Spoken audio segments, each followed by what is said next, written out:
Welcome to the Gaelan Trombley Show. You can find me on Facebook at Gaelan Trombley, on Instagram at Gaelan Trombley, and on YouTube at Gaelan Trombley. Spelling Gaelantrombley. Enjoy the show. On episode 44 of the Gaelan Trombley Show, I have New York State 115th District Assemblyman Billy Jones joining. We talked about a bunch of cool things and a little more lighthearted in parts, and he talked about his background and what he loves most about our beautiful area and going into the future. So I hope you guys enjoy this. It was a very good conversation. Again, episode 44 of the Gaelan Trombley Show with Billy Jones.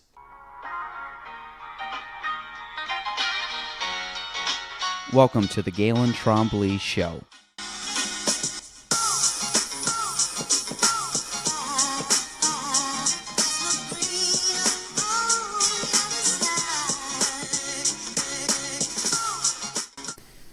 Welcome to episode 44 of the Gaelan Trombley Show. Today I have a special guest with us, Billy Jones. And Billy, I want to make sure I don't get this wrong, but you were a New York State Assemblyman, and I don't know exactly if we have districts. You can go into this exactly what it is, but he's our local assemblyman down in Albany for us, and I've met Billy a couple times here and there. We haven't had long conversations, but enough in passing and saying hi and all that good stuff. So Billy, welcome to the show. And for people that don't know you, just give us a little background. Sure. And how you became 2019 Billy. Yeah, it's good to be here.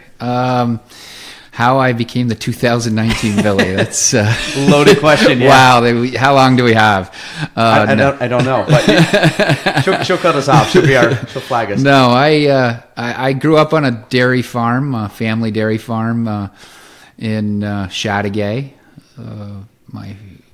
All of my relatives were farmers up until recently, and actually farmed on my farm until I was 21, 22 years old. Ran the dairy farm after I graduated from high school, and then went into the Department of Corrections for 20 years. But in the meantime, in doing that, which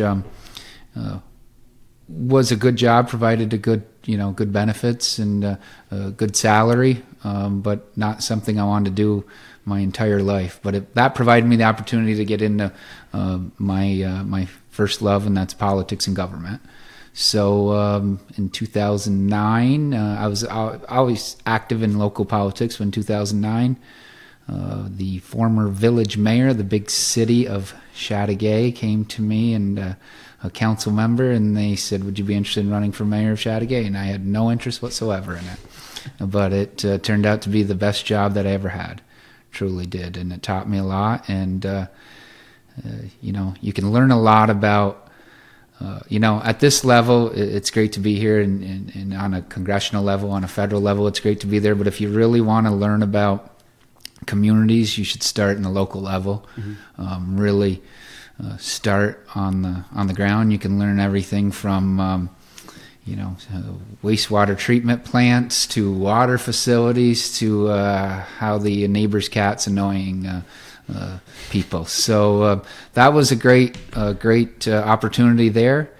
And in 2010, I decided to run for county legislator.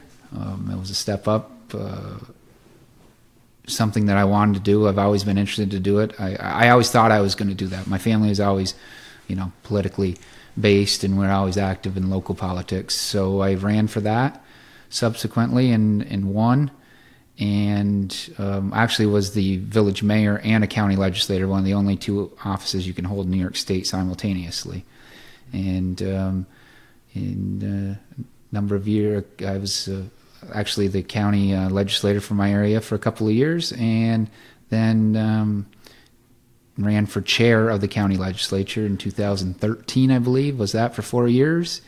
And when the opportunity came up to run for state assembly, I decided to do that, and it's been a roller coaster ever since. And that's 2016. 2016. So, yes. So what got you into politics? You said your parents. You probably had a background. Yeah, was your mom involved. Yeah, my dad was a politician. He was a county legislator actually, and we were always interested in politics. I grew up in a family of 7. I had 4 sisters, and I was the only boy. And they used to tell stories. I was always interested in history and current events, and they were telling stories of how they would prop me up. I was 3 or 4 years old, and I'd watch the morning news and the nightly news, which is kind of no 4-year-old really does that and listens and follows along to it. So they always thought I was kind of a geeky little kid that way, but just very, very interested in it. And I saw how my family and my people that were in politics, they helped people. People would come. That's old school government, old school politics. People would come to your kitchen table, and you try to work things out and help them. Really, I know it sounds a little cliche or corny, but I saw how you could be a positive influence and help people with everyday problems. And regardless of the stuff we see on the national scene right now, and we were talking about a little before how divisive it can be. What really affects people is what happens in their daily lives, in their everyday life, the roads they travel on, the water they drink, my kids' schooling. And that's where I get to be involved in those issues that really affect people's daily lives and try to help people. So that's what I enjoy doing. So you said when was the first time, and did you do anything politically as a child at like Chateauguay? Were you in like schools or the class, was it student body? Student council, yeah. I had that kind of stuff? I was the class president for a number of years. I was a class vice president, but I did nothing. I was a glorified, I just had the title. So it was kind of like the vice president. That's it. I was a figurehead, that's it. So you can go right out there. Okay. Like I said, I was always involved in or interested in politics, and just when I was a kid, after high school a little bit, I kind of, wasn't as involved as I previously was, but I found the knack, and my love was politics and government, so I came back to it. Yeah, one of the cool things, I had Mike Cashman on, and Mike obviously is at the local level, and one of the things that we discussed was the fact that what you see on TV obviously is a total extreme, because you're dealing with, it's the national, but it's in a very centralized location, where I find that what Mike said is like you really get to know people. And he goes to the grocery store. He's a coffee addict, so he says he goes to Dunkin' Donuts every morning and goes in and talks to people. And I've seen you enough in the news and around that I know you do the same thing. So you're very much, like I said, boots on the ground, talking to people. And what's kind of the most eye-opening thing? I'm sure you meet all walks of life, people, good, bad situations. And is it, for you, a lot of, I guess it's kind of like research in a sense, but for you going down to the state assembly, and how many members are down in the assembly? There's 150 assembly districts, so there's one per each. 150 members. So when you go down, you guys obviously, for 150, you have a lot of pull and a lot of say. I know you're one vote, but at the end of the day, you can make decisions more so than we can at the national level that's going to affect us. So what have you found as you've slowly kind of gone from very localized to a little bit more, covering more ground? How have you found that difference? There is more that you can do at this level, but I say that apprehensively because I really do feel that you can do so much more at the or as much at the local level.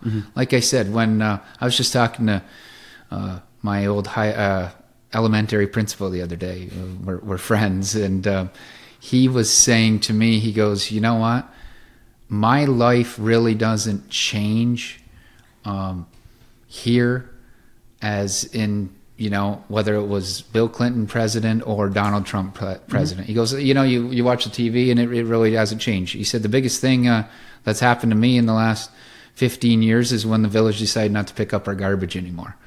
So it's that kind of local stuff that people are interested. Obviously, national politics are extremely important, and there's a lot of ideological differences and such, but on the local level, you can really affect people's day-to-day lives. Here, on the state level, that I see is one of the bigger issues that we can affect directly is education, because it's a large part of our state budget goes to education. Perhaps about 20% of the operating budget that's goes to education. So it's something that I've been focused on, and something that I think we should really invest in, especially here on the local level. Are you on like what committees are you on down there? I am on aging, agriculture, economic development, veterans, and small business. Now, when they pick that and they pick the departments, do they do it based on a lot? Because obviously, like the agriculture makes more sense to have you on than someone from maybe downstate. So, do you kind of go in and they kind of filter you in based on the geography of where you live? Yeah, is that how that's really determined? Yeah. And there's more powerful committees, or I mean, there's committees that obviously are going to have more long-standing members on there, like Ways and Means, and education. Education's a big committee because everybody wants to be on it. But I pretty much chose the committees that I wanted to be on, and got what I wanted. Because when you talk about agriculture, obviously huge agriculture area, aging. Our population in the North Country is aging, or perhaps more than most parts of the state, and veterans. We have a large veteran population here as well, and that's a committee that I really enjoy as well. So yeah, you kind of fit.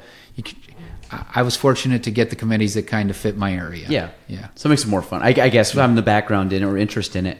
So a couple of things, like I said, I wanted to. We're going to probably talk a little bit about politics, but people, I was telling Billy before this, one of my only rules is no politics. I don't like arguing about people, so a lot of it's kind of more, the kind of things I think we won't get in an argument here. I guarantee you. No, I'm pretty. To be honest, I'm not as I'm not very. This is my thing with politics. If you're not very educated, don't argue about politics, and that's me. I'm not the best at that. But more people should do that. Yeah, I'm very hands off. I let the people handle, like you guys handle it. But the one question I wanted to ask you is one. You when you first got in, you ran opposed to somebody. Yep. And then the second time, 2018, you were unopposed. Yep. Okay, so how stressful are elections for you? And I'd probably have Molly answer this, but 2018, I'm sure, was a much more smoother campaign season than 16. It definitely was. 2016, and I go back, and it was a tough campaign. Not to get too political, but I'm the first Democrat elected in this area in over 50 years. It was an extremely tough campaign, but you have to consider I had a full-time job as a correction officer. I had what they considered a part-time job, but more or less a full-time job as a Franklin County chair of the legislature, and I was running a full-time campaign for assembly. So I figure if I can make it through that, everything else is going to be pretty smooth compared to that. It was a very stressful time. Worked a lot. I actually I think I scared some of my family members and my sisters, because I think my body weight went down 35 pounds, and in this frame you can't. You're not a big guy. You don't. I was pretty much skin and bones by the time November 8th, 2016 rolled around. But we worked hard. Had a lot of great supporters. Really did. All across the district, had a lot of people that worked very hard, and I think. Attributing to going to 2018, I will say I'm not always going to be the smartest guy in the room. I'm not always going to be the person with all the answers, and probably not going to be the most popular guy in the room. Saying that the most likable. I like to think I'm likable, but I will say. I'll outwork anybody that's in that room. And I'm not saying that in a condescending way, but just in my background, a long line of hard workers, and that's just in my genetic makeup. I'll work to find out how to come up with solutions. And going back from 2016, when I took office, in 2017-18, I think we just worked our tails off, and I'm saying we as in I like to say we more than me, because my staff, I have an excellent staff. past and present. And, we just worked our butts off. We were accessible to people. We listened to people.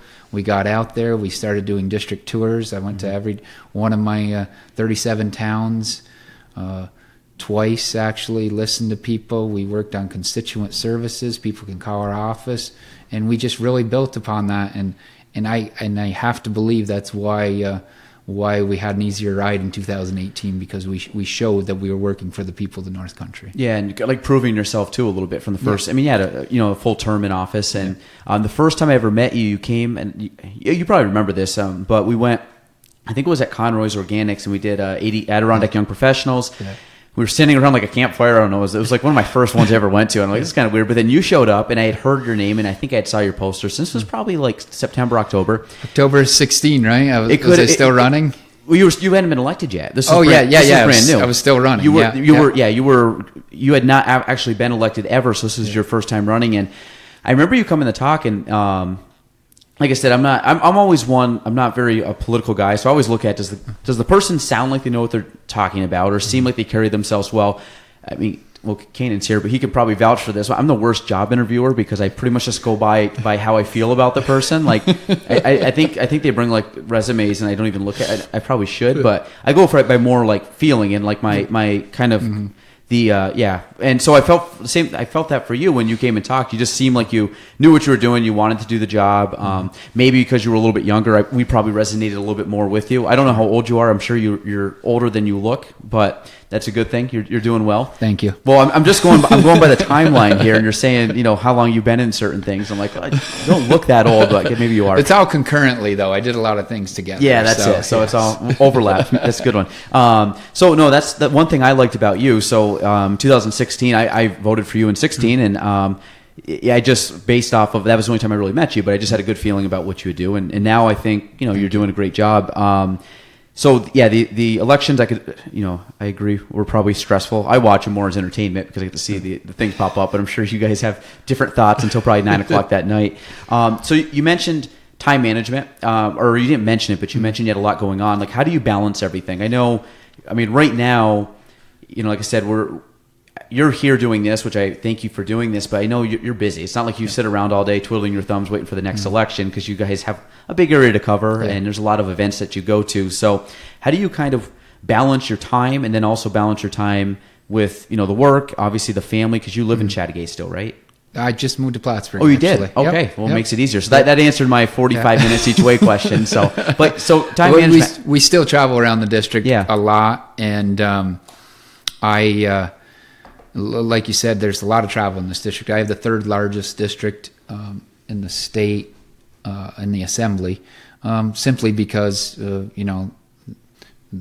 goes by population. We have 130,000 people per assembly district, and it takes us a little further ground to get to 130,000 people. I think I'm getting better at time management. When I first took office and speaking on the campaign in 16, it was just, it was pretty hectic, because you're just trying to, you're doing whatever you can to get out there and meet people and get elected. But the first year, I will say, and I go back to my staff again, we worked our tails off in the first couple of years. And not saying we don't now, but you have to, I'm starting to realize, I think, a little more, hopefully. I'm looking over there just to see her reaction, but starting to learn a little more that you do have to have, and I have to accept that for my staff as well. And Molly, this is our lives. We realize that, and we do go out and work our butts off. But you have to kind of go back a little bit and say, we all have. We have kids. I have a daughter who I. How old is she now? She's 6, just turned 6, July 4th. And I have friends before me, and older friends and friends that have kids. And, they just keep telling me, you don't get that time back. Yeah. And you have to make a little time there. And I've gotten better at it. But we still realize we have a job to do. Mm-hmm. So kind of, you learn from the first couple of years, because and I was thinking of this earlier today and on the way over. The first couple of years, and we're getting better at this too, I think. We would, if you were to invite me to go to, the snack shack in Moore's Forks, I'd be like, yeah, I'll be there. You'll be there, bub. Yeah. No, I'll be there. Yeah, I'm going to be there. Oh, yeah, Tuesday the 22nd at 12:15, Yep. I'll be there. And we'd rush there, and I'd be there for, 10, 15 minutes because I'd have to be back in Malone at 1:15. And it's because I just felt that I wanted to do that. I wanted people to see that I was out there, that I was, I was listening to them. I was concerned. I would be anywhere that I could be. We're trying to get a little better at that. We're trying to get a little better. When you mention time management, it's better for me to go to a place or an event or go talk to constituents and give them a little more time than rushing and running all over over the area. But I felt I had to do that in the first couple of years just to prove to people that I was, that I was out there, I was accessible, I was listening to them. We're still doing that. We're still going places. Our schedule is just as busy as ever. But, I think giving more time when you're there, perhaps is better use of my time. Yeah, and better use of the people that I'm with or the constituents that I'm meeting with. So. Yeah, you go a little deeper than kind of stretching yourself too thin and just covering the layers. That's something I'm trying to work on. I'm the same thing. I like to do a lot. I like to accommodate as much as I can, but I'm finding out I'm not Superman and I only have 24 hours in the day, so I'm trying to rein that back too. Exactly. So what is? I know this changes, so I'm not going to hold you to this every day. But when you what's a normal day that you or kind of I know this it bounces around, but if you could kind of give us a brief, like when do you start, when do you end, kind of maybe weekday or weekend, and then and you could say it could be this or that type of thing. Sure. Well, I'll start out with Albany. We're in session in Albany, full session from January to the end of June, and then we go back for committee hearings and such the rest of the year. But a typical Albany day, I'll give you an Albany day and then I'll give you an in-district day. A typical Albany day would be to get to the office around 8 o'clock. Maybe even before that, we have some kind of breakfast event. There's a lot of events in and around Albany, a lot of organizations that want your time. And we'd go over things in the morning with the staff and see, our day, maybe go over legislation, correspondence, what's going on for a little while, and then jump right into meetings. And if my constituents are in town, I'd like to take those meetings, because if you travel to Albany, I'd like, like to see you. But meeting with different organizations, a lot of non-for-profits, business organizations, lobbyists that represent certain groups.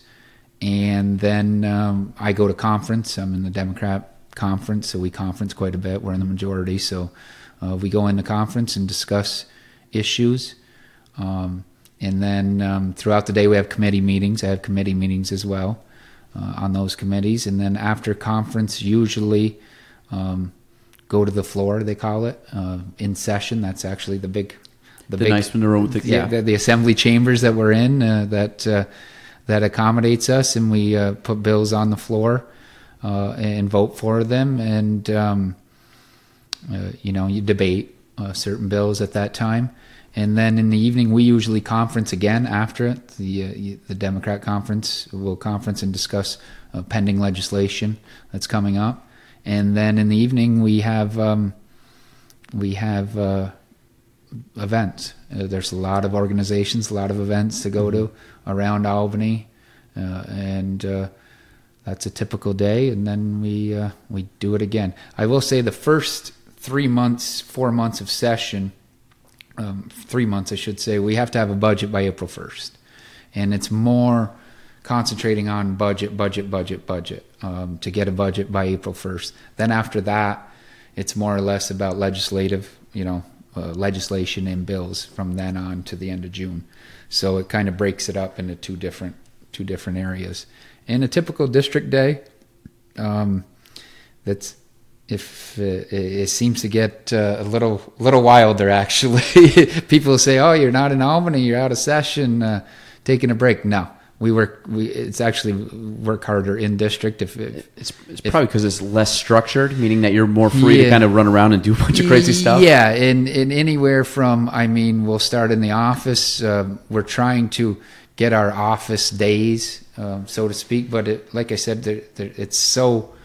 You could have an event in Plattsburgh. You could have an event in Blackbrook. You could have an event in Saranac Lake, Malone. So it's hard to, we're on the road a lot. We have a lot of windshield time. I think the first couple of years, how many miles did I put on? It was a lot. Yeah. We could have. I think we figured it out. I could have went to California and back 3 times the amount of miles I put on my first 18, 20 months. But and I like to take a lot of office meetings with constituents. So we're doing that. We're going over future legislation. My staff is working hard on constituent services. That takes up a majority of their time. People call the office. People are emailing. They want problems solved. And my staff does a great job with that. And starting another district, or actually I'm midway through another district tour. I make it a point to every year visit every town, every one of my 37 towns and 12 villages that I represent, and go in and actually see what their issues are. Right now right now we're on more or less focusing on an infrastructure tour, talking about infrastructure, roads, bridges, drinking water, issues like that. So.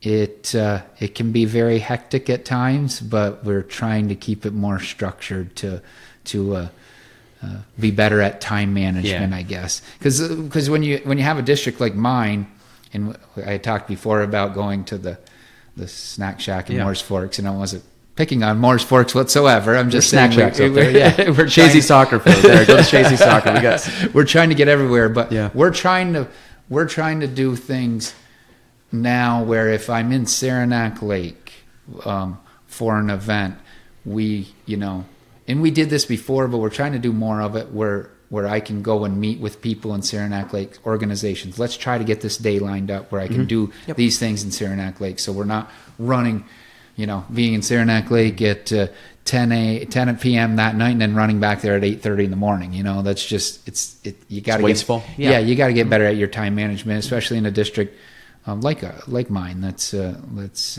fairly large and geographically challenging at times. So, we keep going. So for you guys, you ride in the car a lot, drive in the car a lot. What do you listen to? Are you a music guy, podcast guy, just your own thoughts in your own head? Probably a mixture. I listen to. Could turn it up a little louder for you, Molly, right? So it's drown them out. Actually, usually Molly drives. She drives a lot. I try to get on my phone, make phone calls and emails, but we listen to music. Sports radio a little bit, and another show that I shouldn't even mention here. That's all right. That's very entertaining to me at times. I think we had a couple of those today. Yeah, you can probably. We talk about time management. I usually try to make everything, and Molly could probably attest to this, is that I just try to keep everything so I'm not backtracking. Yeah. Today was just one of those days. I think we backtracked every which way because things got kept adding in later, and I just didn't want to take the time to reschedule. So, and so for you, if nothing's on the schedule, so this is. If you're not in season, not in session, what do you do? Like, probably family, or do you have hobbies? Like, not with my daughter. Somebody was just asking, it's interesting you say that. I was having lunch or dinner with somebody the other day, and they were like, well, you must, what's your hobby? What do you do? And I said, if I'm not doing anything, nothing is planned, I'm spending time with my daughter. And that's my time. And, and we do stuff together. We go skiing. She loves to ski, and we're season ticket holders to Titus Mountain in Malone. It's a great family mountain. We spend a lot of time there in the winter. Summer, she's a water bug, so we try to find some water. If she could be in in a lake or in a pool or on a beach for 12 hours a day, she would do it. So I try to accommodate what she does. Wants to do, I should say. Yeah, I'm the same. If I'm not, someone asked me the other day, I think we were at Adirondack Young Professional, and said, "What's your favorite thing to do on the weekend?" And I just said, "Hang out with my kids," because I have a 19-month and a 2-month-old. So they're really? They're on the total little scale, but like the little guy, he's my 19-month-old. He's so much fun. Like we went to Park Safari this past weekend. Did you? Just fun to hang out with them. Yeah. So now for you, what's your favorite part of the job? And I'm sure it's I'll just let you go. Favorite part of your job? Favorite part of my job is actually meeting people and hearing their stories. And I say that in a way where I've met some really cool people, honestly, and to hear what they have done and gone through to build their business. I get to meet neat people, and that's one of the pluses of this job. And my first year in office, when somebody would ask me that, I would be like, "Oh, well, it's helping a constituent out with this or whatever." And that is a favorite part of my job. It's very satisfying. It's rewarding when we do that. But no, I'm going to be honest. The favorite part of my job is meeting neat people and hearing their stories. And there's some really fascinating stories here in my district in the North Country. What's your most memorable one? I don't know. Is it a certain person or theme? Or I'm sure you couldn't count on a bunch of hands. How many? Yeah, I can't really pinpoint it too. But I went to dinner one evening with this gentleman, and he was just discussing his life, and had done several business, very successful a business person. But usually when you're in this business, you're meeting somebody, and it's you're trying to get their background, and you have Molly whispering in my ear, well, he or she did this, and this is how, But when you sit down, and it was actually a very relaxed atmosphere, and just to hear everything that he did in his life to get to where he is now, being a very successful business person, and it was a real personable chat, and it was a fun hour and a half, 2 hour conversation. And for you, I would think that, like, when you go down to Albany, you're there for probably the full week, right? And it depends, when session's in. It's some session days are 3 days, 4 days. We try to, it ramps up more when the budget is due, and towards the end of session. Sometimes you're there 5 days a week. It's a sporadic schedule, but we're. Well, I think for you, this is what I always find in my business. If I'm like crazy and hectic, sometimes I like those. Could be like a networking event at night where I get to kind of see some more of my friends. But for you, it's probably, I'm sure you've made some great friends down there in the assembly. Yeah. So it's probably nice just to hang out and unwind, or go to dinner and just relax and have, when you guys do have free time, it's probably nice just to kind of take a deep breath for an hour or so and not let your mind, because I'm sure your mind's racing all the time with what needs to be done or what you're thinking about in the future. So yeah. It definitely is. How do you kind of like get away from all that? Yeah, and I've met some neat people, and I have some great friends that are my colleagues in Albany that I've met in the past couple of years, and it's fun just to unwind and go over. But that's, I guess, leading back into another favorite part of my job. It's learning other parts of the state. Mm-hmm. I'm the farthest northeast district in the state, but to learn about what these districts are like in Brooklyn or in Long Island or Queens or other areas, and to hear what their difficulties are. Because when we talk about this, we're very, and I'm the same way, or I was more so before I got this job. It's very in a silo. Well, we're the North Country. We have our own problems. In New York City, you don't have a lot of problems. You have a lot of people, and but here in the North Country, we have transportation problems. We have all these. 9 times out of 10, they have the same problems in mm-hmm. in anywhere in the state. And in New York City and in Buffalo, it's just a different type of that problem. Yeah, we have transportation issues. Our transportation issues here are because we're so rural. Yeah, more snowplows or things like that. We can't get there. Transportation issue in New York is being stuck on a subway for an hour at a time. Port Authority and the bus systems. And, So on a grand scale, they're all problems that we have, but learning what their problems are in depth as well has been an interesting part of this job and something I enjoy. Were you a history guy growing up? Yeah. Like big into history? Yeah, I liked history. Don't ask me any. No, I won't, because God, questions here. Because I can't know, because my dates and figures are wrong. But I mean, I've been down to the Capitol. I think one time I went as a realtor function. But the Capitol is a cool building. Yeah, it is. It's a really cool area, and I didn't get a grand tour of the place, but just going through and like the white marble, and it's a very pretty building. But I'm sure there's so much history involved in that building. Beautiful building. One of the largest. And most expensive construction projects ever in New York State. Only the Erie Canal is the only other one that can that's on its scale. It is a beautiful building. I might not think that on March 31st in the wee hours of the 6 a.m. in the morning when we've been in there for 30 hours straight, but it is. And I will say that I always told myself when I was a kid, even a little kid, I said, sheesh, someday I could be a politician, or that would be my job, because I worked two jobs while I was a legislator and a mayor. But if that could be my job, that would be my dream.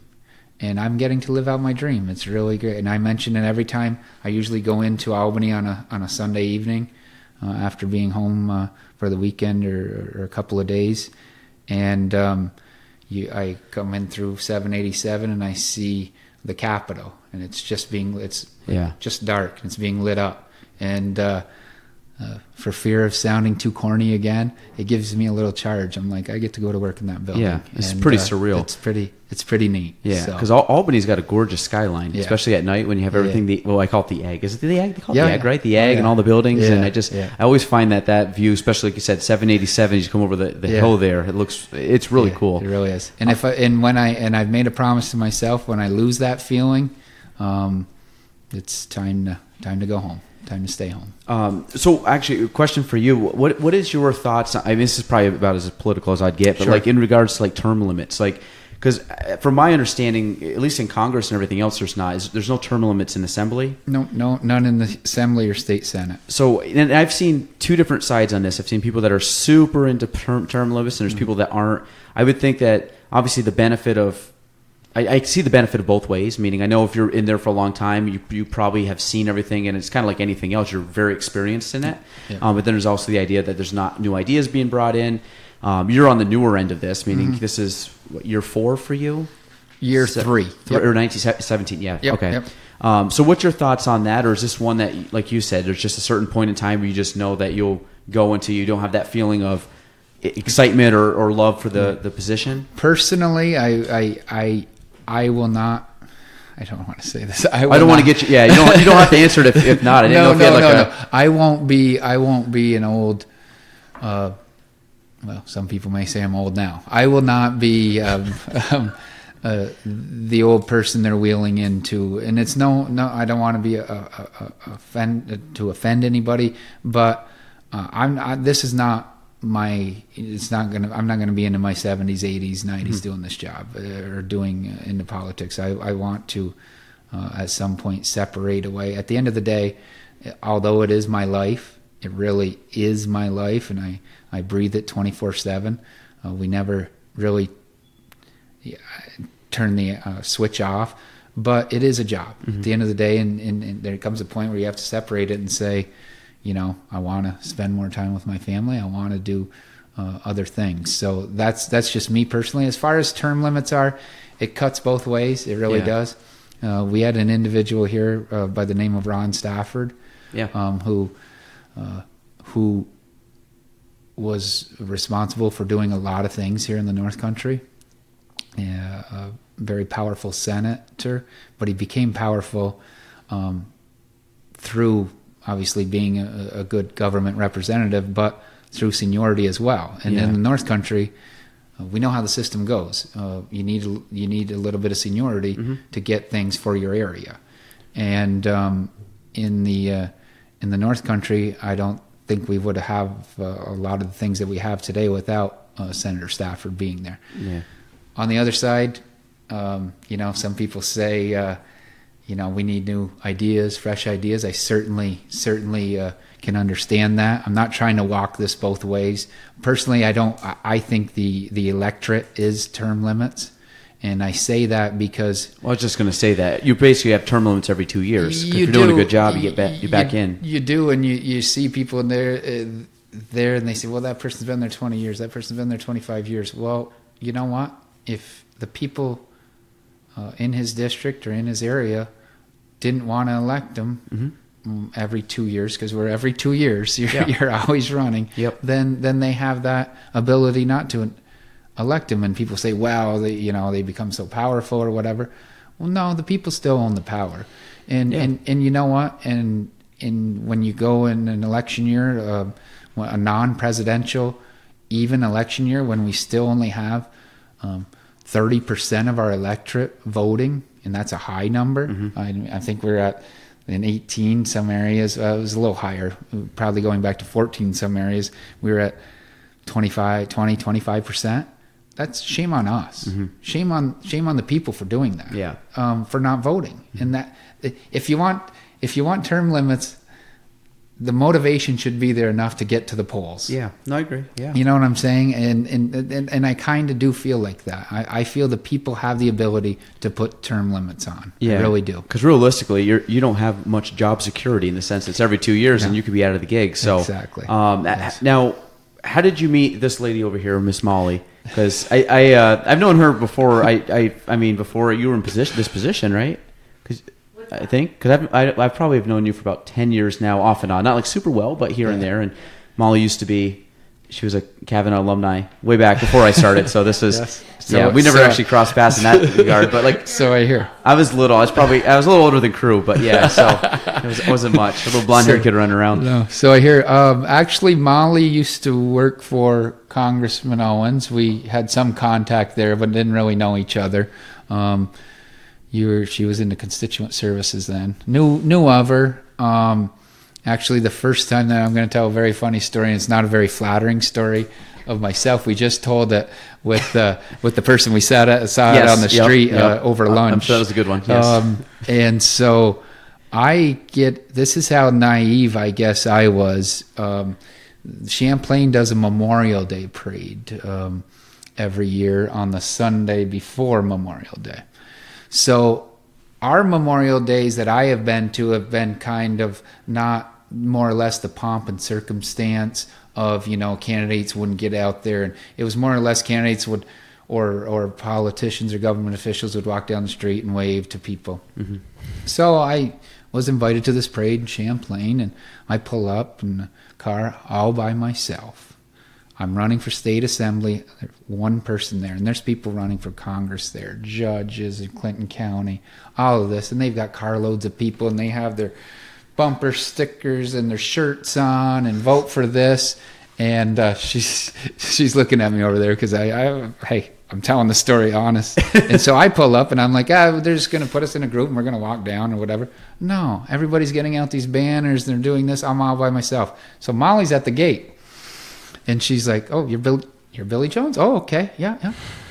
And she's looking around. No, it's just me in my car, and everybody's getting their candy. So I run back up to the store and get a little bag of candy because you got to have candy at a parade, But I didn't know we were going to be doing that. So I run back up and get this. I have myself at all. People are coming up to me and they're looking, "Where's your crew?" And I'm like, "No, it's just me. It's one person crew here. I've got my little Billy Jones my little Billy Jones pin here, and my little bag of candy, and I'm walking down the street all by myself." So I think right then she kind of said, "This guy really wants it. Yeah. He's willing to work hard. I like this." No. Actually, she was saying, "What the heck is he doing?" Yeah. Actually, but throughout the campaign, we got to know each other. And friends of friends, her friends worked on my campaign quite a bit. My campaign manager and her were friends, and so she started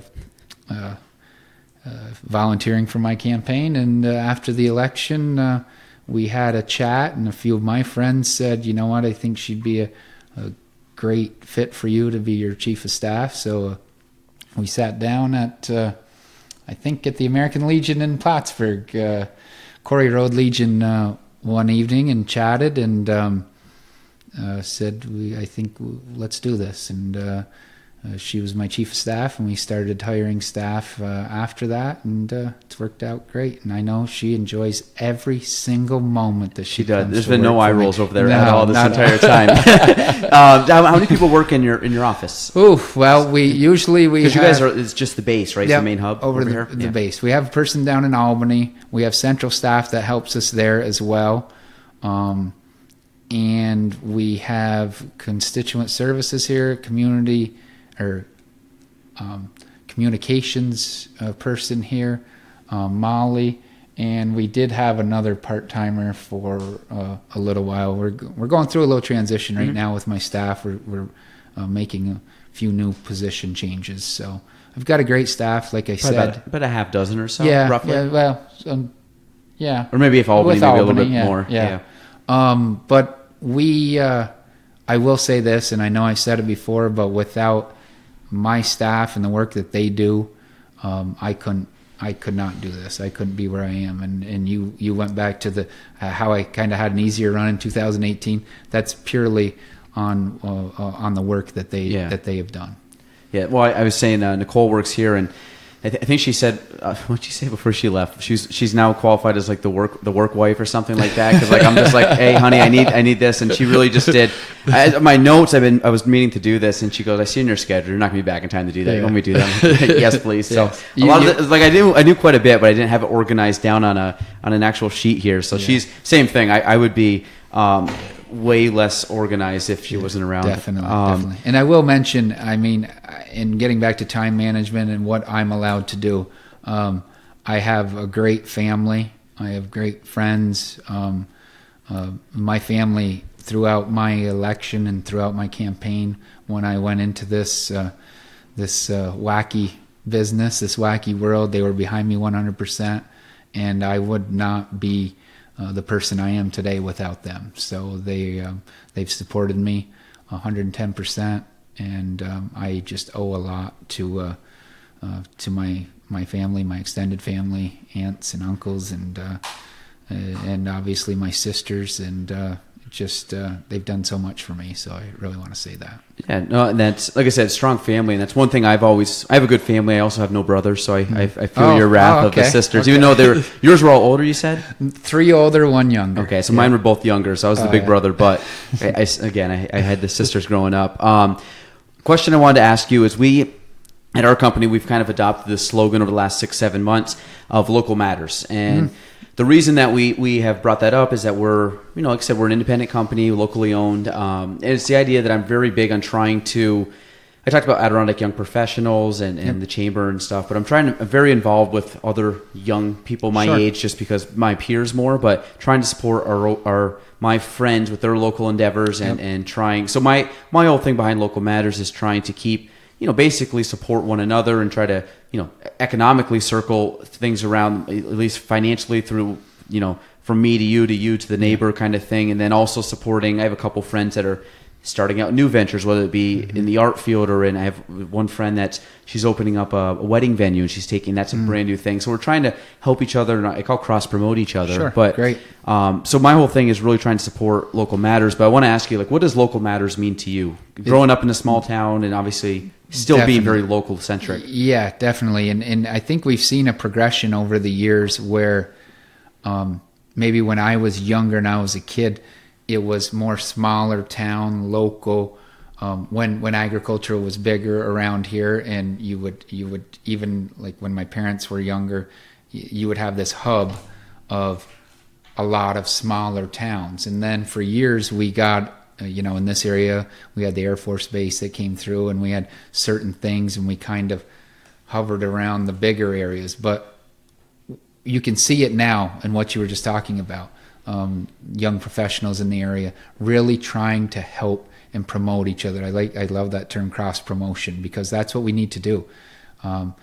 We need to we need to punch above our weight, as Gary Douglas always says here in the North Country. We need to help each other out. We need to collaborate where we can. And the businesses that I see popping up in the Plattsburgh and the greater Plattsburgh area are amazing.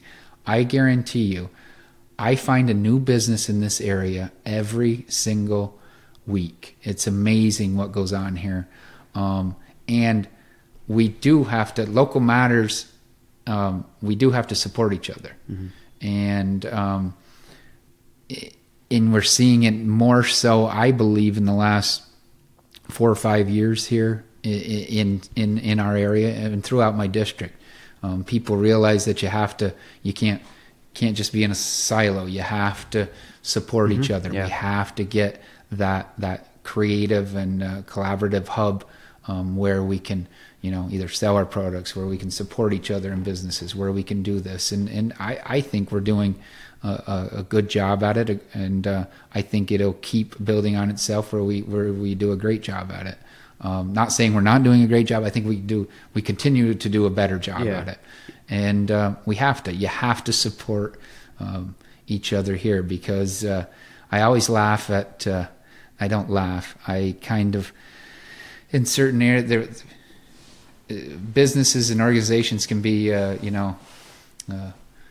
territorial, at times. And I'm like, you know what? And here we can't do that. Yeah. We have to support each other. And in a lot of businesses, they'll say, well, that business is moving in, I think they're going to, take away. Well, let's build on that. Let's, where business goes is where business goes. And we have to broaden our horizons on that. We can't be in that silo anymore. We have to be collaborative. We have to work together. Yeah, like I have a lot of whiteboards in here, and they all have a bunch of scratches and chicken scratch and stuff. But I have one of my quotes up there, and it's kind of the philosophy that I've taken for local matters and other people's, that a rising tide raises all ships. Yes, meaning, exactly. I'm always, like you just said, it's especially real estate can be kind of a catty industry, unfortunately, and people can be a little more cutthroat. And I've always come from a position of like abundance and plentiful, meaning there's enough business and everything out there. I said it's kind of, there's a big pie out there and everybody can get a slice. And my thing is, with all these, again, a lot of them are very good friends of mine now, but it's the idea, and especially within our office, how can I better as many people as possible where we're all bettering each other and we're just rising exponentially versus trying to do it on our own. And I'm just very big on the collaboration and cross-promoting. And one of the favorite things, and I'll show you around the building real quick before you leave, but my office I absolutely love, because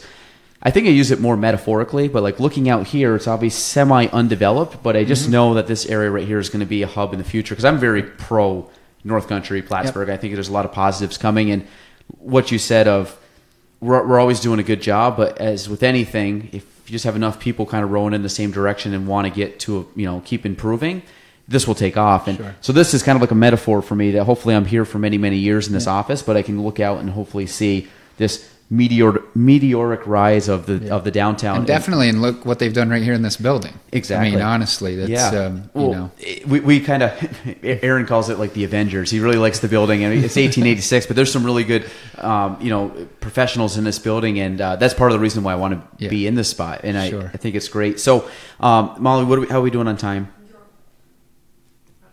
Okay, I want you to wave us down. So again, this is we just go raw, uncut here. So now the other thing, we talked about that, and we said, we kind of just piggybacked on it. Future of North Country. You're obviously, I think a very pro future of the North Country. Otherwise, like I said, you wouldn't be doing what you're doing and putting all the work and hours into it.